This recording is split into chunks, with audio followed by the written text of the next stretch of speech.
إن الحمد لله نحمده ونستعينه ونستغفره ونؤمن به ونتوكل عليه ونعوذ بالله من شرور أنفسنا ومن سيئات أعمالنا من يهده الله فلا مضل له ومن يضلله فلا هادي له وأشهد أن لا إله إلا الله وحده لا شريك له وأشهد أن محمدا عبده ورسوله وما بعد أرسله بالحق بشيرا ونذيرا وداعيا إلى الله بإذنه وسراجا منيرا قال الله تبارك وتعالى في القرآن الكريم والفرقان المجيد فأعوذ بالله من الشيطان الرجيم بسم الله الرحمن الرحيم يا أيها الناس اتقوا ربكم الذي خلقكم من نفس واحدة وخلق منها زوجها وبث منهما رجالا كثيرا ونساء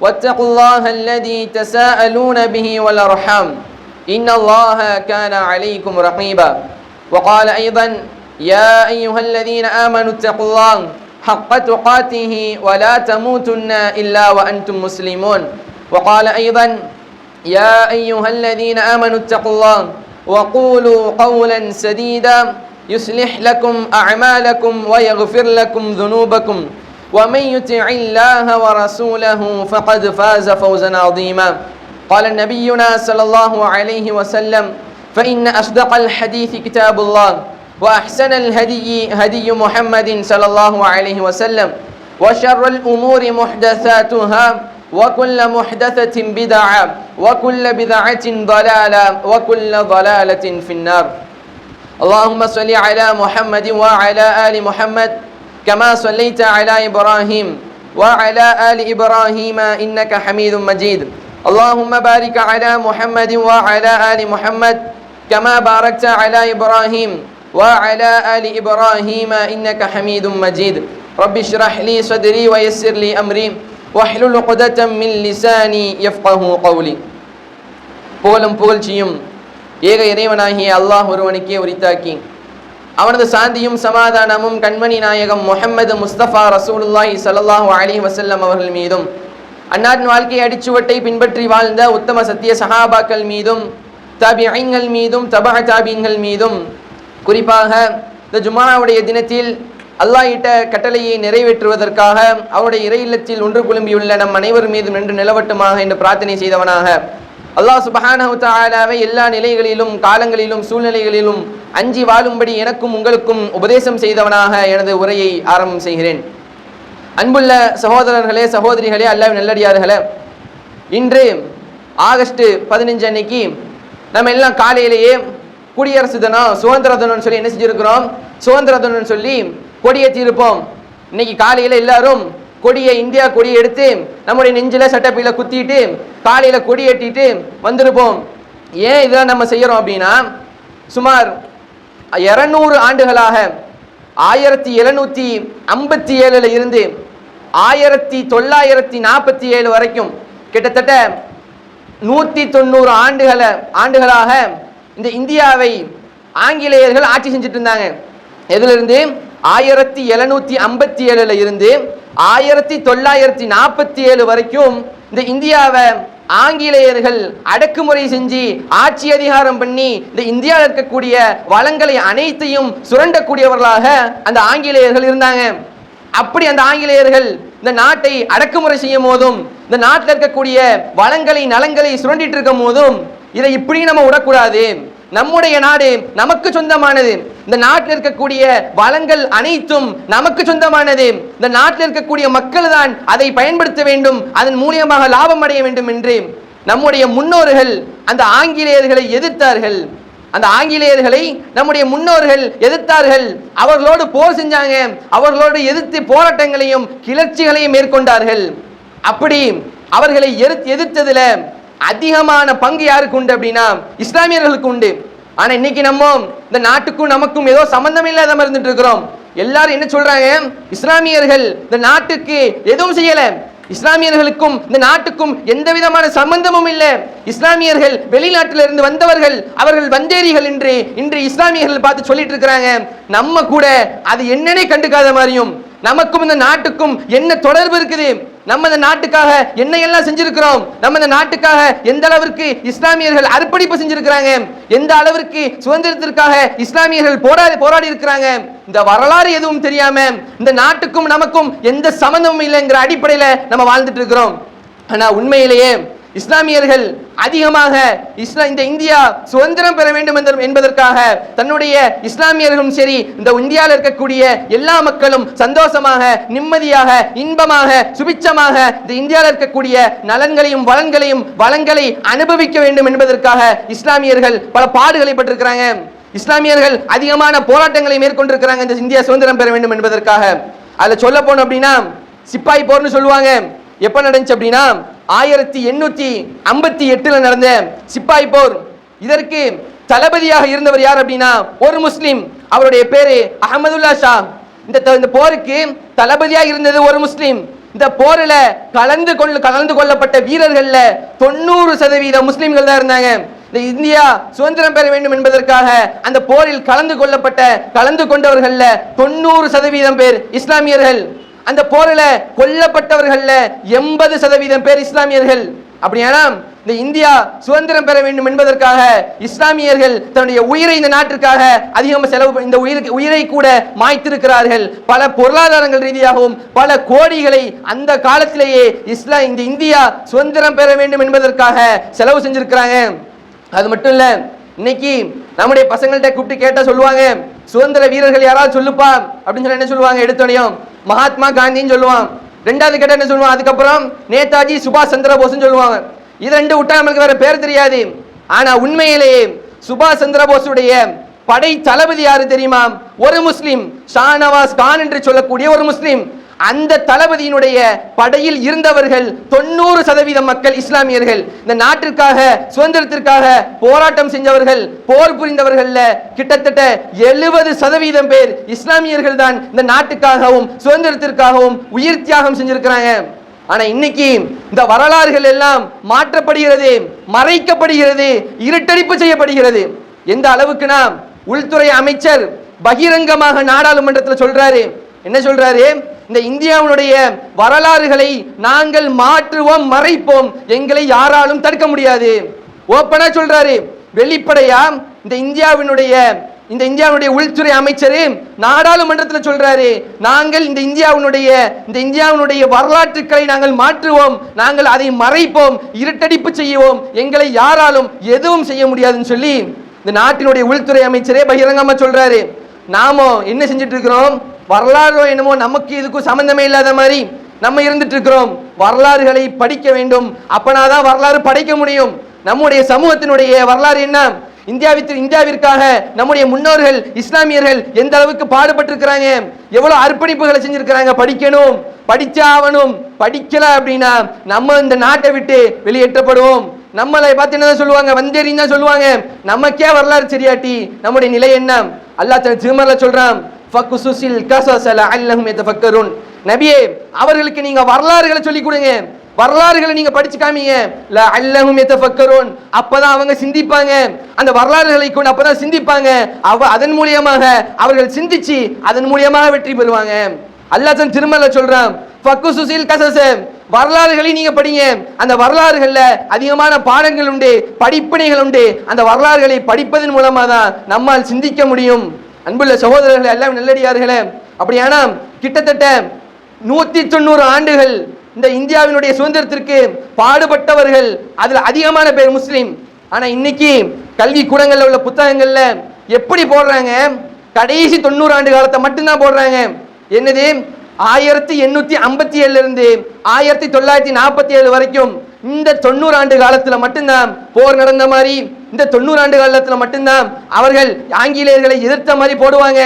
ஏன் அப்படி கொண்டு வராங்க அப்படின்னா, இந்த 90 ஆண்டுகள்ல தான் இஸ்லாமியர்களும் இந்துக்களும் அனைவரும் சேர்ந்து போர் செஞ்சாங்க. அதற்கு முன்னாடி முதல் 100 ஆண்டுகள் இஸ்லாமியர்கள் மட்டும்தான் ஆங்கிலேயர்களை எதிர்த்து குரல் கொடுத்தார்கள், ஆங்கிலேயர்களை எடுத்து போர் செய்தார்கள். அவர்களோடு போராட்டங்களை மேற்கொண்டது இஸ்லாமியர்கள். முதலாவது 100 ஆண்டுகளாக இஸ்லாமியர்கள் மட்டும்தான் இந்த இந்தியாவுடைய சுதந்திரத்திற்காக போராடினார்கள், பாடுபட்டார்கள். அந்த வரலாறுகளை இவர்கள் கொஞ்சம் கொஞ்சமாக மறைத்து கொண்டே வருகிறார்கள். அன்புள்ள சகோதரர்கள், எல்லாம் நல்லடியார்களே, நம்முடைய முன்னோர்கள் நாம இன்பமா இருக்கணும், இந்த நாட்டினுடைய வளங்களையும் இந்த நாட்டில் இருக்கக்கூடிய அனைத்து விதமான இன்பங்களையும் நாம் அடைய வேண்டும் என்பதற்காக, இந்த இந்தியா சுதந்திரம் பெற வேண்டும் என்பதற்காக பல தியாகங்களை மேற்கொண்டுள்ளார்கள்.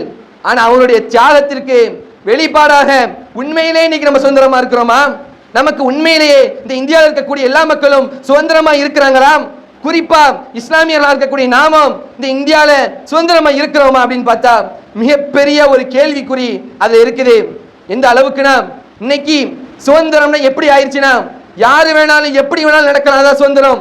யாரு வேணாலும் எதை வேணாலும் பேசலாம், யாரு வேணாலும் எப்படி வேணாலும் ஆடை அணியலாம், ஆடையை குறைத்துக் கொள்ளலாம், ஆடையை அணிந்தும் நிர்வாணமாக இருக்கக்கூடிய தோணியில ஆடை அணிஞ்சுக்கலாம்.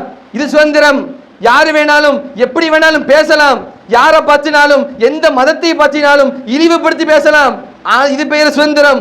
ஆனால் இந்த இந்தியால ஆடையை குறைத்துக் கொள்வதற்கு பெண்கள் அரைகுறையாக ஆடை அணிவது சுதந்திரம் என்று சொல்லக்கூடிய இந்தியா, இஸ்லாமிய பெண்கள் அவர்கள் ஹிஜாப் அணிவதை தடுக்குது. இது எந்த ரீதியில சுதந்திரம்? இது எப்படி சமத்துவம்? இது எப்படி ஜனநாயகம்? எப்படி அப்படின்னா, இவர்கள் ஆடையை குறைத்துக் கொள்ளலாம், அது அவர்களுக்கு சுதந்திரம், அது அவங்க இஷ்டம். ஆனா இஸ்லாமியர்கள் நீங்க உங்க இஷ்டத்துக்கு உங்க விருப்பப்படி ஆடையை அணியக்கூடாது, நீங்க ஹிஜாப் அணியக்கூடாது. இது எப்படி சுதந்திரமாக ஆகும்? நீங்க மற்ற மற்ற வழிபாட்டு தலங்கள்ல உங்களுக்கு ஏற்ப நீங்க என்ன செஞ்சுக்கலாம், திருவிழாக்கள்னா நீங்க ஸ்பீக்கர் வச்சுக்கலாம், நீங்க அதுல இஸ்லாமிய நீங்க அதுல பாடல்களை போட்டுக்கலாம், நீங்க அதுல ஆபாசமான வரி இருக்கக்கூடிய பாடல்களை நீங்க வெளிப்படையாக பகிரங்கமாக நீங்க ஸ்பீக்கர் வச்சு போடலாம். ஆனா இஸ்லாமியர்கள் நீங்க வாங்க சொல்லக்கூடாது. அவர்கள் என்ன வேணாலும் செய்வாங்க, அவங்க பாட்டு போடுவாங்க, அவர்கள் ஆபாசமான வார்த்தைகள் இடம்பெறக்கூடிய பாட்டுகளை அவங்க போடுவாங்க. ஆனா இஸ்லாமியர்கள் இருக்கக்கூடிய நீங்க மைக்ல பாங்க சொல்லக்கூடாது. இது எப்படி சுதந்திரம்? இது என்ன ஜனநாயகம்? அடுத்து பாருங்க, பள்ளி வாசல பாருங்க.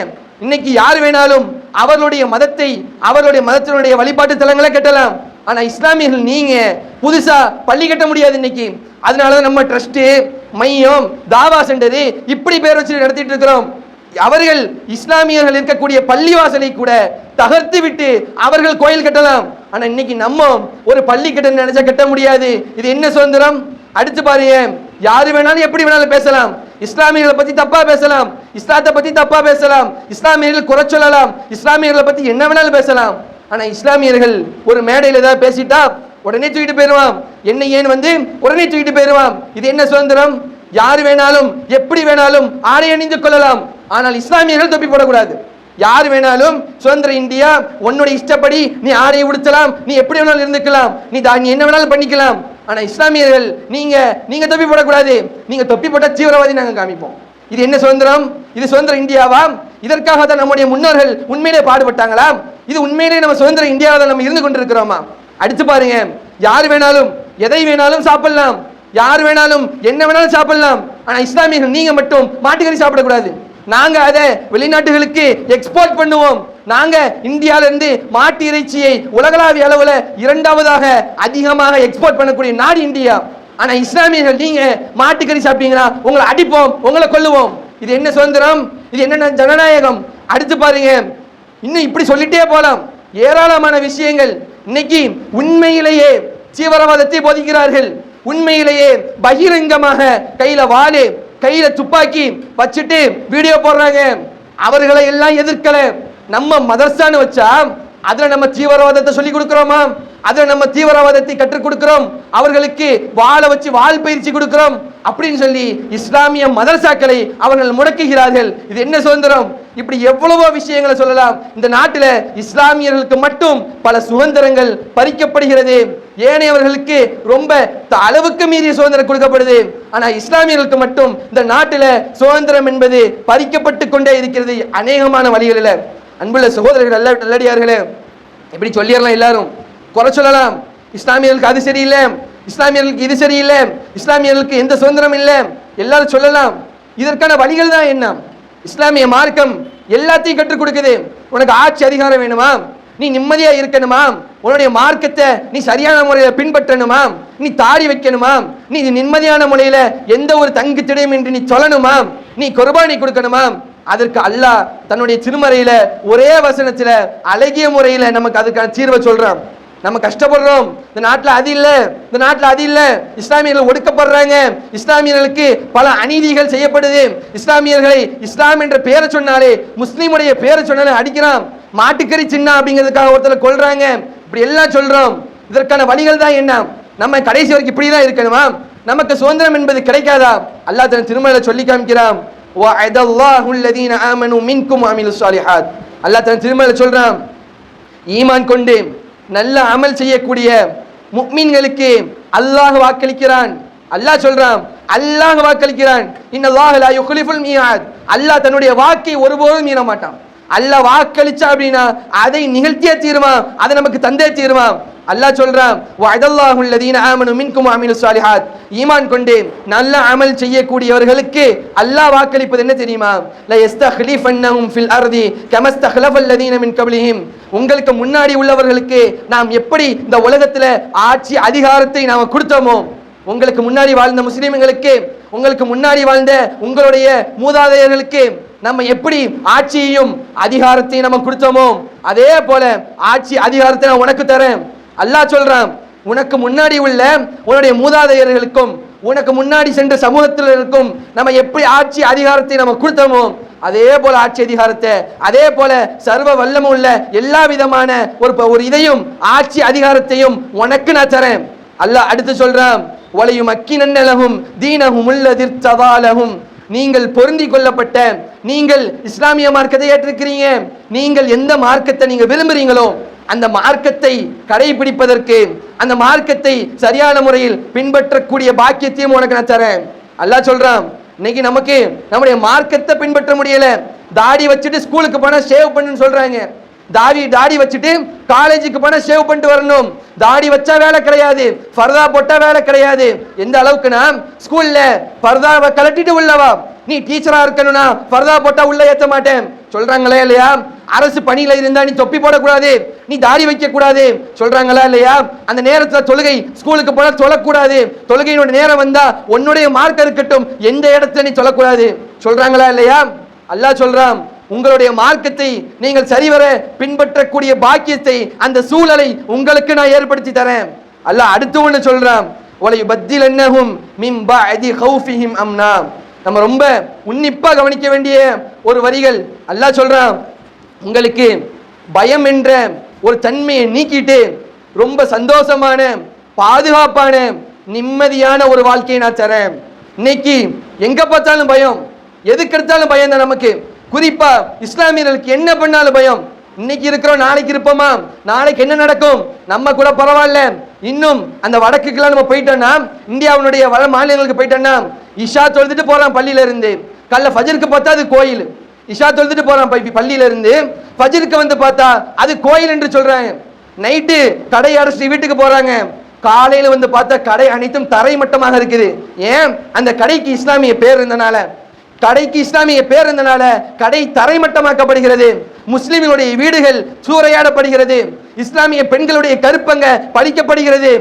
எந்த விதத்திலையும் ஒரு சுதந்திரம் இல்லாத, ஒரு பாதுகாப்பு இல்லாத, ஒரு நிம்மதி இல்லாத ஒரு வாழ்க்கையை இஸ்லாமியர்கள் வாழ்ந்து கொண்டிருக்கிறார்கள். அல்லாஹ் சொல்றான், இப்படி இருக்கக்கூடிய எல்லா கஷ்டத்தையும் நீக்கிறேன், உனக்கு பாதுகாப்பான நிம்மதியான வாழ்க்கையை தரேன். அல்லாஹ் 3 வாக்கு கொடுக்கிறான், ஆட்சி அதிகாரத்தை உனக்கு தரேன், உன்னுடைய மார்க்கத்தை சரியான முறையில் பின்பற்றக்கூடிய ஒரு சூழ்நிலையை உனக்கு நான் ஏற்படுத்தி தரேன். அது மட்டுமல்ல, உனக்கு பயம், கஷ்டம், துன்பம் எல்லாத்தையும் நீக்கிட்டு நிம்மதியான சந்தோஷமான பாதுகாப்பான ஒரு வாழ்க்கையை நான் உனக்கு தரேன். அல்லாஹ் சொல்லக்கூடியது என்ன தெரியுமா? அடுத்து ஒரே ஒரு வார்த்தை தான் அல்லாஹ் சொல்றான், யஅபுதூனனி வலா யுஷ்ரிகூன பி ஷைஆ. நீ என்ன மட்டும் வணங்கு, எனக்கு எந்த ஒன்றையும் நீ இணை வைக்காத, எல்லாத்தையும் உனக்கு தரேன்.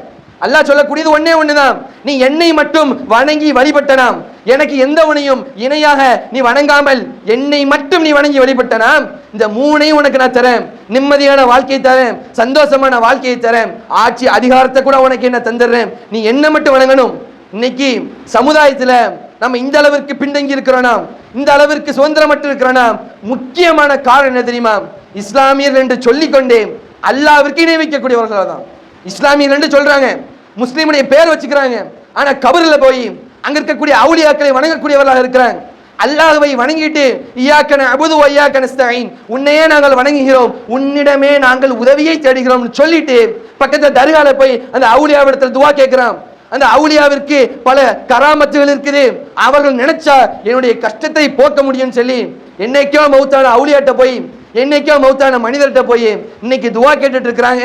அல்லாஹ் சொல்றான், நீ எனக்கு இணை வைக்காம என்னை மட்டும் நீ வணங்குன அப்படின்னா, எனக்கு எந்த ஒன்றையும் இணை கற்பிக்காம என்னை நீ வணங்குன அப்படின்னா உனக்கு ஆட்சி அதிகாரத்தை நான் தரேன், ஆட்சி அதிகாரத்தை நான் தரேன், உனக்கு நிம்மதியான சந்தோஷமான சுதந்திரமான வாழ்க்கையை நான் உனக்கு தரேன், உனக்கு எந்த விதமான பயமும் அச்சமும் துன்பமும் கவலையும் இல்லாம சந்தோஷமான முறையில, இன்பமான முறையில, சுதந்திரமான முறையில, பாதுகாப்பான முறையில, மன நிம்மதியோட இருக்கக்கூடிய வாழ்க்கையை நான் உனக்கு தரேன். அல்லாஹ் சொல்லக்கூடிய வாக்குறுதி, அல்லாஹ் சொல்லக்கூடிய வாக்குறுதி. அல்லாஹ் வாக்குல மீறது கிடையாது. அல்லாஹ் ஒரு முறை வாக்களிச்சுட்டான அதை மீறது கிடையாது. அல்லாஹ் நம்ம இடத்துல சொல்லுவது ஒன்னே ஒண்ணுதான், நம்ம அனைவரும் அல்லாஹ்வை மட்டும் வணங்க வேண்டும். அவனுக்கு எந்த ஒன்றையும் இணையாக எந்த சூழ்நிலையிலும் அவனுக்கு இணை வைக்காமல் இந்த இஸ்லாமிய உம்மத்தை அல்லாஹ்வை மட்டும் வணங்கினாங்க அப்படின்னா அல்லாஹ் இந்த மூணை நமக்கு தரேன்னு சொல்லி தன் திருமறையில அல்லாஹ் சுப்ஹானஹு வ தஆலா வாக்களிக்கிறான். ஆகவே அன்புள்ள சகோதரர்கள், அல்லாஹ்வின் நல்லடியார்களே, அல்லாஹ் சுப்ஹானஹு வ தஆலா அவனை மட்டும் நம்ம வணங்கி அவனுக்கு எந்த ஒன்றையும் இணை வைக்காம இருந்தனா உண்மையான சுதந்திரத்தை அடையக்கூடிய வழியாக அல்லாஹ் தன் திருமறையில சொல்லி காட்டுறது என்ன அப்படின்னா, உண்மையிலே உனக்கு சுதந்திரம் வேணும் அப்படின்னா நீ என்னை மட்டும் வணங்குன்னு சொல்றான். அப்படிப்பட்ட நன்மக்களாக அல்லாஹ்வை மட்டும் வணங்கி வழிபடக்கூடிய நன்மக்களாக அல்லாஹ் நம் அனைவரும் ஆக்கி அருள் புரிவானாக. ரப்பனா அத்தினா ஃபித் துன்யா ஹஸனா வ ஃபில் ஆখিরাতি ஹஸனத வ கினா அஸாபன்னார்.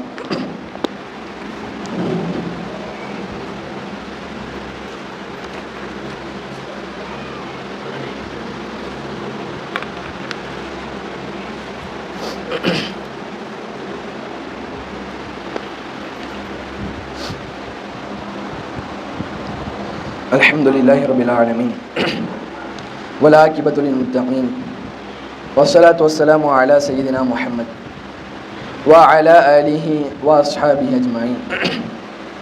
அன்புள்ள சகோதரர்களே, அல்லாஹ்வின் நல்லடியார்களே, ஜும்ஆவுடைய முதல் உரையில் இந்த இந்தியா சுதந்திரம் பெறுவதற்காக இஸ்லாமியர்கள், நம்முடைய முன்னோர்கள் எந்த அளவிற்கு பாடுபட்டுள்ளார்கள், எந்த அளவிற்கு தியாகங்களையும் கஷ்டங்களையும் மேற்கொண்டுள்ளார்கள் அப்படின்னு சொல்லி ஒரு சில விஷயத்தை பற்றியும், உண்மையிலேயே சுதந்திரம் வேணும் அப்படின்னா அல்லாஹ் அதற்கு சொல்லக்கூடிய வழிகள் என்ன, அல்லாஹ் உண்மையிலேயே நமக்கு சுதந்திரம் தரேன், அதற்கு அல்லாஹ் நம்ம இடத்துல இருந்து எதை எதிர்பார்க்கிறான்னு சொல்லி ஒரு சில முக்கியமான தகவல்களை பார்த்தோம்.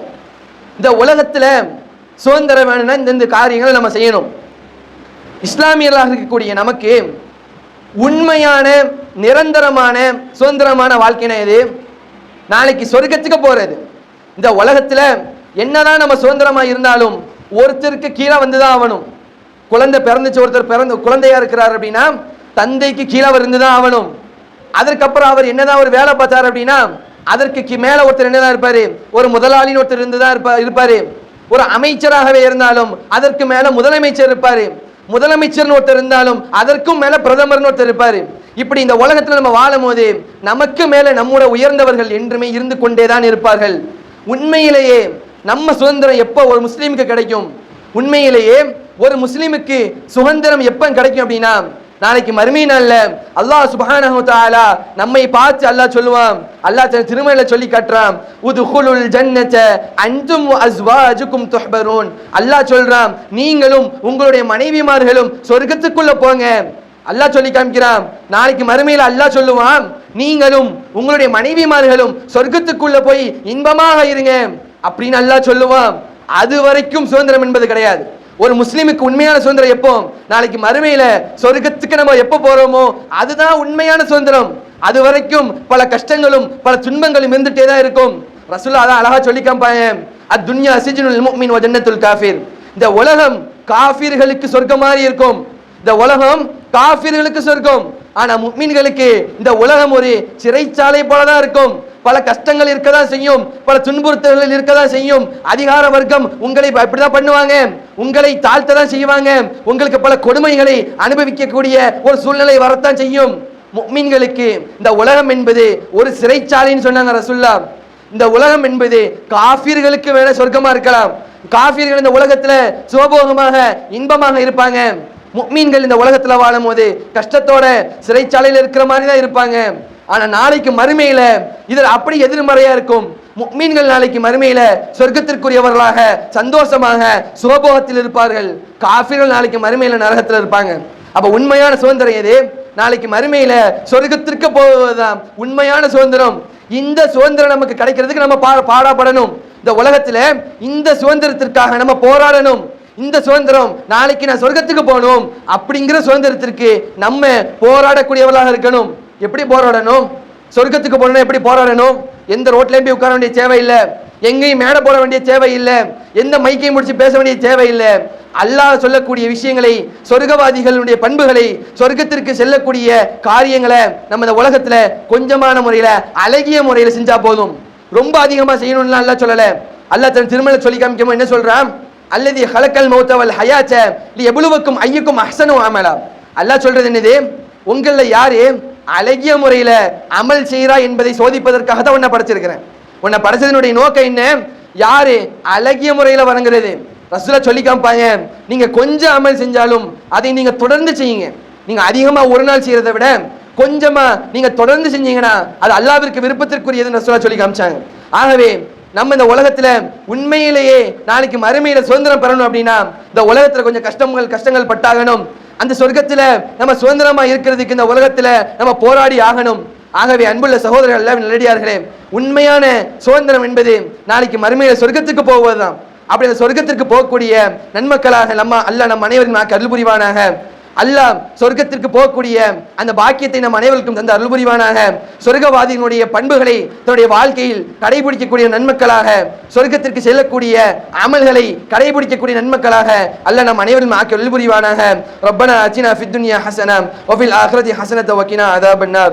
இன்னல்லாஹ யஅமுரு பில் அத்லி வல் இஹ்சான் வ ஈதாஇ தில் குர்பா வ யன்ஹா அனில் ஃபஹ்ஷாஇ வல் முன்கரி வல் பகி யஇதுக்கும் லஅல்லக்கும் ததக்கரூன் வ லதிக்ருல்லாஹி அக்பர்.